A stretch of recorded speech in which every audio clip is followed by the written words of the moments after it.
तो एक समय की बात है, स्वर्ग लोक में बृहस्पति ने शाप दे दिया इंद्र को, क्योंकि ऐश्वर्य के कारण क्या होता है, वहां पर कई बार ऐश्वर्य में इतने मग्न हो जाते हैं देवी देवतागण कि ऋषि मुनियों को सम्मान देना भूल जाते हैं।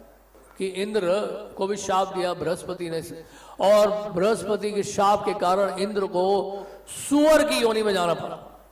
सुअर की योनि में गए तो परिवार था उनका फिर अपना, और आपने देखे सुअर तो कितने सारे बच्चे पैदा करता है, बहुत सारे पिगलेट्स होते हैं, छोटे छोटे सुअर बहुत सारे, देखा नहीं आपने? और सुअर भी जो है, हंसीएगा नहीं, इंद्र जब सुअर बन सकता है तो हम क्यों नहीं बन सकते हैं? स्वर्गलोक के राजा है। स्वर्गलोक राजा कौन बनता है? जिसने 100 अश्वमेध यज्ञ किए हो। एक एक अश्वमेध यज्ञ में कितना खर्चा आता है, कितना मतलब कितनी सारी बाधाएं आती हैं। 100 अश्वमेध यज्ञ जो कर लेगा उसको इंद्र का पद प्राप्त होता है। और वो इंद्र जो है बृहस्पति के शाप से क्या बन गए? सुअर बन गए। सुअर बन गए, सुअरनी भी थी और बच्चे भी थे। अब देखे शाप क्योंकि लग चुका था तो उनको उस तरह का जीवन बिताना था, मल में पड़े रहे कई वर्षों तक। ब्रह्मा जी ने देखा अब समय आ गया है, शाप का समय पूरा हुआ, चलो वापस बुला लेता हूं, क्योंकि ऐसे में तो वापस आने वाला नहीं है ये इंद्र।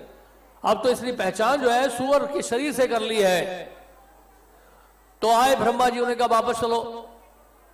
तो सुअर ने देखा तक नहीं, यानी इंद्र ने तो देखा भी नहीं, वो तो अपने परिवार के साथ व्यस्त था इंद्र तृप्ति में। तो ब्रह्मा जी ने क्या जबरदस्ती की और उस सुअर के बच्चों को उठाया, पिगलेट्स को उठाया और एक सरोवर में डाल दिया, एक झील में, एक लेक में डाल दिया। और लेक में डाला तो देव स्वरूप प्राप्त हो गया, स्वर्गलोक का स्वरूप प्राप्त हो गया, शरीर प्राप्त हो गया और स्वर्गलोक चले गए। और ऐसे में जो है वो बहुत कुपित हो गया वो सुअर, इंद्र यानी कि सुअर के शरीर में जो था, बहुत क्रोधित हुआ। अरे ये कौन है व्यक्ति? ब्रह्मा जी कह रहे चलो चलो। ब्रह्मा जी बोलती तुम कौन हो भाई? मैं दाढ़ी रखी हुई है तुमने और 4 सर, मैं तुम्हारी बात क्यों सुनूं? और तुमने मेरे बच्चे को उसमें डाल दिया, बच्चे को मार दिया। ब्रह्मा जी के पीछे भागा वो ब्रह्मा जी को पकड़ने के लिए, ब्रह्मा जी को पकड़ नहीं पाया। अब ब्रह्मा जी ने सोचा ये मानेगा नहीं, तो ब्रह्मा जी ने क्या, उस सुअर की जो पत्नी थी सुअरनी को भी उठाकर उसी सरोवर में डाल दिया, और वो भी देव स्वरूप प्राप्त करके वो भी स्वर्गलोक चली।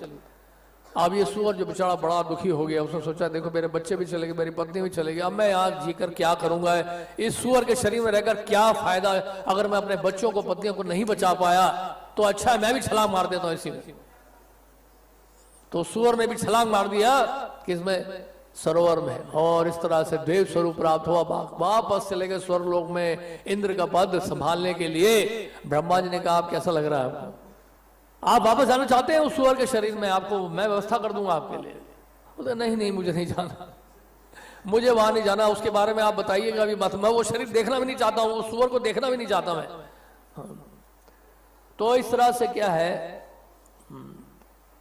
क्योंकि हम लोग यही सोचते हैं कि हम संसार को त्यागेंगे, परिवार को त्यागेंगे, कृष्ण की सेवा में जाने के लिए समर्पित होंगे तो बहुत बुरा होगा हमारे साथ।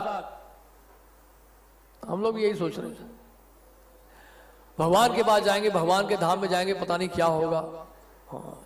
लेकिन हमें भूल जाते हैं कि हमारा जो शाश्वत संबंध है, जिस तरह से ब्रह्मा जी आए थे लेने के लिए इंद्र को, उसी तरह से हमारे गुरुदेव आते हैं, वैष्णव आते हैं हमें ले जाने के लिए वापस भगवान के धाम में। वहां है आपका असली संबंध, वहां है आपका असली परिवार।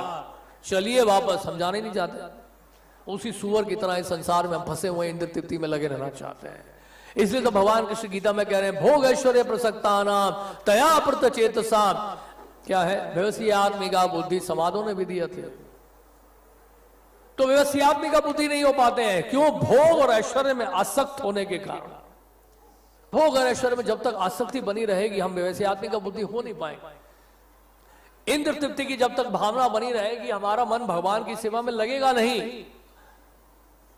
जब तक आप ये नहीं मान लेंगे कि संसार ये दुखालय है, यहां कभी सुख मिल नहीं सकता आपको, प्रयास भले कितना कर लो लेकिन सुख मिलेगा नहीं। जितनी इंद्र तृप्ति में लगोगे उतना कष्ट पाना पड़ेगा।